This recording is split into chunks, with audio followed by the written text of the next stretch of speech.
ભાઈઓએ દોડવાનું છે 5000 મીટર એટલે કે 5 કિલોમીટર વધુમાં વધુ 25 મિનિટ સુધી.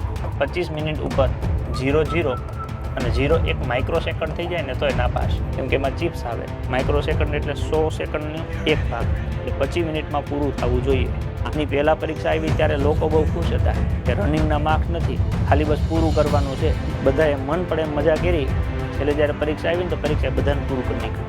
80% જેટલા છોકરાઓ ફિઝિકલમાં નાપાસ છે. ટણીમાં કે હવે ક્યાં માર્ક્સ છે, કરી લેશું પૂરું, થઈ ગયું પૂરું. એટલે આ એક વસ્તુ ધ્યાન રાખજો. આની પહેલાં એવું થયું હતું દોડમાં, એટલે જે મિત્રને દોડ નથી થતી એ લોકોએ વ્યવસ્થિત ટાઈમ આપી અને દોડની પ્રેક્ટિસ કરવી પડશે, બાકી મેળે નહીં આવે. બહેનોને 1600 મીટર છે, 4 રાઉન્ડ મારવાના છે, 9.5 મિનિટનો સમય. 400 મીટરનો એક રાઉન્ડ છે, 400, 400, 800, 1200, 1600. 2 મિનિટમાં એક રાઉન્ડ મારો ને તો 8 મિનિટમાં પતી જાય. તો તમારી પાસે 1.5 મિનિટ વધે છે. થોડુંક ટાઈમનું કેલ્ક્યુલેશન કરીને દોડવાનું રાખો તો પતી જાય એવું છે. એક્સ આર્મી મેન 2400, 10% રિઝર્વેશનમાં જગ્યાઓ આપેલી છે, પણ નિયમો પ્રમાણે જે મિત્રો એક્સ આર્મી મેન છે એમના માટે પણ ખૂબ સારી તક છે.